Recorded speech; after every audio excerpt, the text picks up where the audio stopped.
Do you believe a marriage can end with nothing more than a laugh? Not a fight, not a betrayal caught in the act, but a single laugh, sharp enough to slice through 4 years of life together. That's what happened to me. And it didn't happen in some grim motel or behind closed doors. It happened under a chandelier in a hotel ballroom, surrounded by strangers in tuxedos and sequin dresses. Before I take you into that night, let me say this. If you enjoy real stories that hit like a novel, raw, emotional, sometimes painful, subscribe to Missreddit. Here you'll hear the kind of stories that are too sharp to forget. Now, back to me.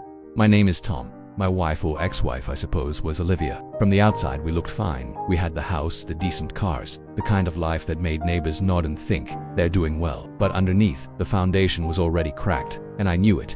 The cracks had a name. Ben, her best friend, a man she always swore was like a brother. In the early years, I believed that I wanted to be the confident husband who didn't flinch at old friendships. But over time, Ben stopped being a shadow in the background and became the standard she held me against. Every plan, every decision, every conversation eventually circled back to him. It was subtle at first. Late night texts, the way she tilted her phone away when his name lit up the screen. Then it grew obvious. If I picked a restaurant, she'd mention how Ben chose better. If I suggested a trip, she'd brush it aside because Ben had recommended something else. I wasn't her partner anymore. I was the boring safety net she leaned on while building an exciting life with someone else. 8 months before the end, I planned a getaway for our anniversary. A mountain cabin, the kind of quiet retreat we used to love. I spent weeks mapping it out. When I showed Olivia the photos, she barely looked. The next day she came back with a new plan. Ben thought we should go to a flashy new resort by the coast. And just like that, my plan was gone. We went where he wanted. She spent the whole trip sending him pictures of the view. I sat there in silence, realizing I wasn't her husband anymore, I was her provider. That's when I stopped fighting. I didn't argue, didn't plead. I got quiet, and in the quiet I began to prepare. I wasn't going to be the husband who exploded in jealous rage. I was going to be the man who built an exit. I consulted a lawyer, moved my money into separate accounts, secured my house. I built a roadmap out. The night it all came crashing down was a Saturday, at a wedding of one of Olivia's college friends. She had been giddy about it for weeks, bought a brand new dress on our joint card, and looked like she owned the room when we walked in. But the truth, she didn't walk in with me. She walked in with him. Ben. They were joined at the hip all night, dancing, laughing, her hand locked in his arm like it belonged there.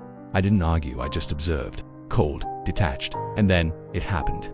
Around 10 o'clock I was near the bar when a woman pointed at Olivia's wedding ring and asked if she and Ben were married.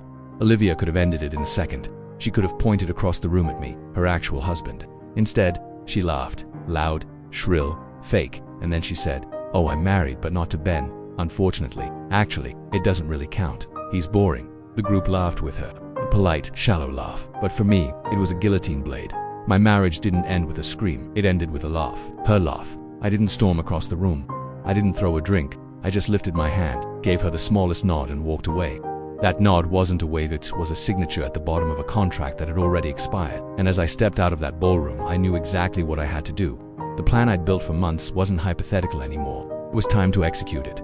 When I left the ballroom, I didn't feel rage. I felt calm, cold, surgical calm. For months I had been rehearsing this moment in my head, every step, every detail, and now it was simply execution. Back in the hotel room, the first thing I did was take off my wedding ring. I set it on the dresser and stared at it for a full minute. It didn't feel like I was taking off jewelry. It felt like I was peeling off a costume. The role of husband was finished. Then I packed my bag. Each shirt folded with deliberate precision, each zipper pulled with quiet finality. This wasn't panic. This was procedure. When the bag was closed, I walked out of that hotel without looking back. The ballroom was still roaring with laughter upstairs, but my marriage was already silent, dead, and cold. The drive home took 40 minutes. No music, just silence. For the first time in years, the silence wasn't heavy. It was light, like a weight had been lifted from my chest. When I got home, I moved fast. Step 1, security. I walked into the kitchen, pulled up the smart home panel and deleted her profile. 2 clicks, and Olivia's access to the house was gone. Her code stopped working. Her digital key fob was useless. Then I went to the garage and manually changed the keypad. In less than 10 minutes, she was a stranger outside my door. Step 2, money. I logged into our joint account, the one I'd been keeping barely stocked to maintain appearances. A few $1,000s sat there. I moved every cent into my personal account.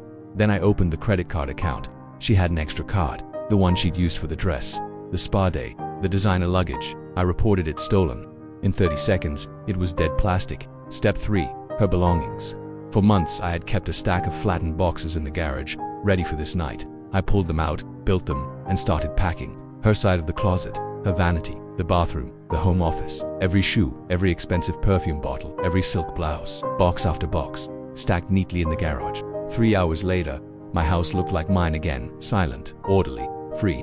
At 3 in the morning, I sat down at my desk, opened my laptop, and sent my lawyer a 2-word email. File it. Then I went to bed and slept harder than I had in years. The calls began the next morning, first cheerful. She thought I had just left early for work, then confused. Her card had been declined at the hotel breakfast she tried to charge with Ben.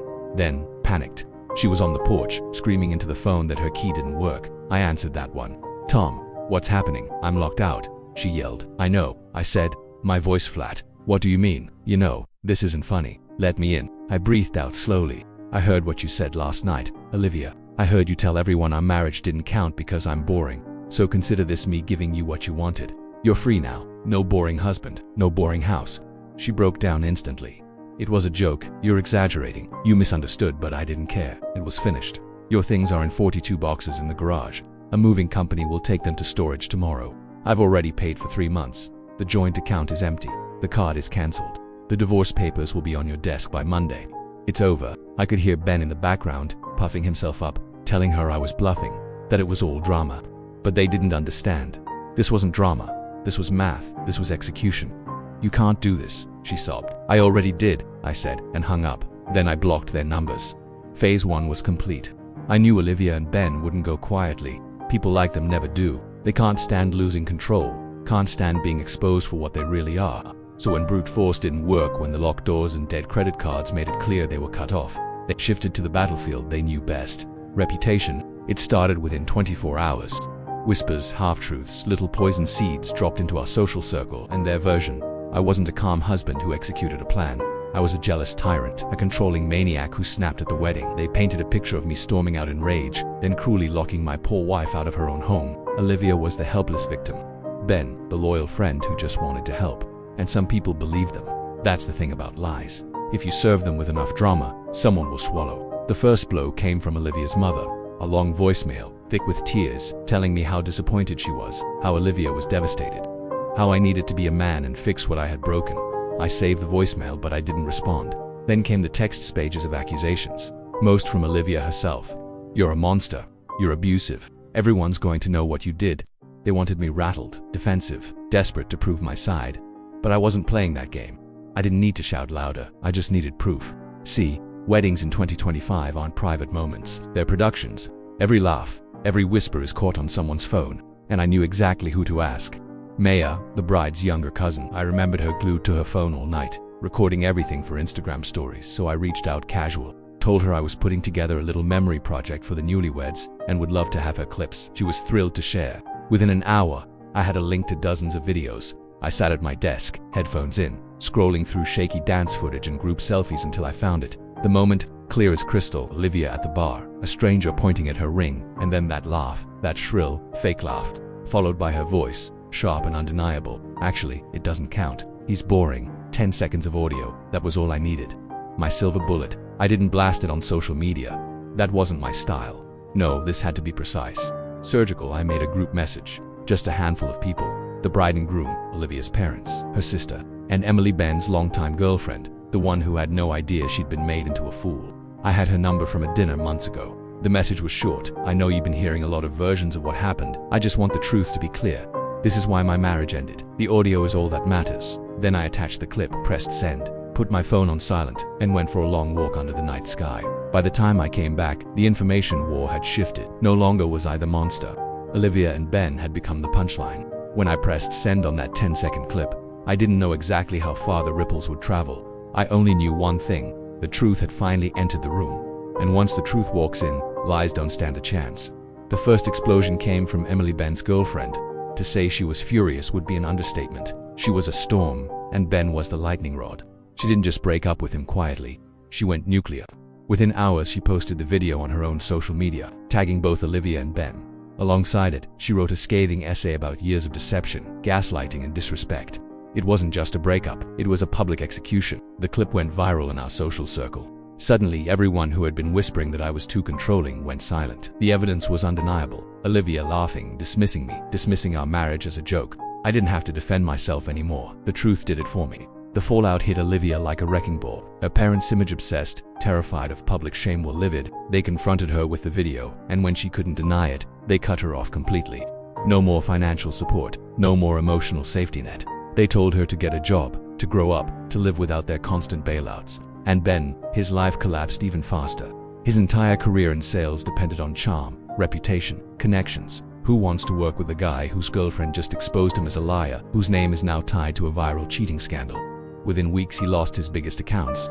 By the end of the month, he was begging old contacts for scraps. I heard all of this secondhand. I didn't need to watch it unfold. People love delivering gossip to the man who walked away calm while everyone else burned. Every story that reached me was like another domino tipping over. Olivia and Ben had built their lives on attention, on admiration, on appearances, and one 10-second video shattered the whole house of cards. Olivia's glamorous world turned into something grim. No more spa days, no more resort vacations. She ended up waitressing at a small diner on the edge of town, splitting rent in a cramped apartment with 3 strangers. The woman who once sneered that I was boring now lived a life so dull, so colorless, she couldn't have imagined it in her worst nightmares. Meanwhile, my life grew quieter, cleaner. I sold the big house filled with her perfume and her noise, bought a smaller condo downtown with a balcony that overlooked the city lights. It was mine, peaceful, controlled. The irony wasn't lost on me. She had mocked me for being boring, for being steady, for not being enough excitement. Yet here I was, calm, stable, free. And there she was, scrambling, humiliated, forgotten. They wanted to make me the villain, but the truth made them the punchline. 6 months later, it was all over. The divorce was finalized, faster than my lawyer said he'd ever seen. He told me the video made it impossible for Olivia to contest anything. When your wife is on camera dismissing your marriage as meaningless, you don't have to fight. The fight is already won. I sold the house. Too many ghosts lived there. Too much of her perfume still lingering in the closets. Too many echoes of conversations where I pretended not to notice the contempt in her voice. I traded it for something smaller. A high-rise condo downtown. Modern. Simple. Mine. At night, I'd stand on the balcony and look out at the city, breathing in the silence. No lies, no constant undercurrent of humiliation. Just peace. Meanwhile, Olivia's world had completely collapsed.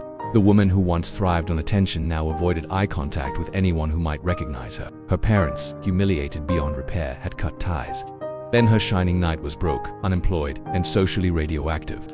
And Olivia, who once paraded herself as the center of every party, was now waiting tables for tips, crammed into an apartment with 3 roommates. The exciting life she thought she deserved had evaporated into the kind of bleak reality she used to mock. And me, I didn't celebrate. I didn't gloat. I didn't post the clip online or parade my victory. The truth is, the sweetest revenge wasn't watching them burn, it was realizing I didn't need to lift a finger once the truth was out.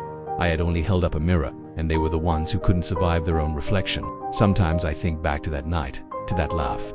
That sharp, fake laugh that ended everything. She thought she was being clever, entertaining the crowd, making herself look witty at my expense. But what she really did was destroy the stage she'd built for herself. She thought she was laughing at me. In the end, she was laughing herself off the pedestal. She called me boring. Maybe I am, but boring means steady. Boring means honest. Boring means peaceful nights and mornings without dread. And if that's boring, then I'll take it. Because while she's trapped in chaos, I live in calm. The lesson: sometimes the most devastating punishment isn't revenge, it's the truth. Left out in the open, raw and undeniable, the truth will do what rage never can. So when people ask me how my marriage ended, I don't talk about lawyers or money or even betrayal. I just say, it ended with a laugh. And that's all anyone needs to know.